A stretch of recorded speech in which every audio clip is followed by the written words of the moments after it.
ఈ వీడియోలో సౌత్ ఆఫ్రికాలో ఉన్నటువంటి టాప్ 5 హిందూ టెంపుల్స్ గురించి తెలుసుకుందాం. Number 1 Hare Krishna temple in Chatsworth. ఈ టెంపుల్ని ఇస్కాన్ సంస్థ వారు నిర్మించడం జరిగింది. ఇది సౌత్ ఆఫ్రికాలో ఉన్నటువంటి అన్ని హిందూ టెంపుల్స్లో కల్లా అతిపెద్ద టెంపుల్ ఇది. సేమ్ ఇండియాలో ఇస్కాన్ వారు నిర్వహించే కార్యక్రమాలన్నీ ఇక్కడ నిర్వహించడం జరుగుతుంది. నెంబర్ 2 మధ్య కైలాస్ టెంపుల్ ఇన్ మిడ్రాండ్. ఈ గుడిలో మహాశివుడు కొలువై ఉంటాడు. ఈ టెంపుల్ యొక్క స్పెషాలిటీ ఏంటంటే ఇది ప్రపంచంలో ఉన్నటువంటి అన్ని చెడులను నాశనం చేస్తుంది అని చెప్పి ఇక్కడ వారి నమ్మకం. లొకేషన్ వచ్చి మిడ్రాండ్ అనే స్టేట్లో కలదు. Number 3 Durban Hindu temple in Durban.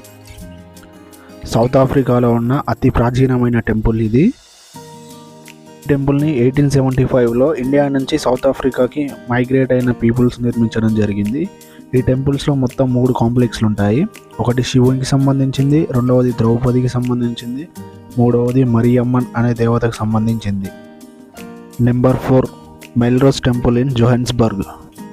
ఈ టెంపుల్ వచ్చేసి వినాయకుడు మరియు పరమేశ్వరుడికి సంబంధించింది. ఈ టెంపుల్ని 125 సంవత్సరాల క్రితం నిర్మించడం జరిగింది. ఇది సౌత్ ఆఫ్రికాలో ఉన్న అతి ప్రాచీన టెంపుల్స్లో ఇది కూడా ఒకటి.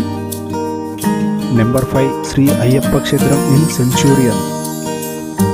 ఈ టెంపుల్ వచ్చేసి సెంచురియన్లో కలదు. ఇక్కడ అయ్యప్ప స్వామి కొలువై ఉన్నాడు.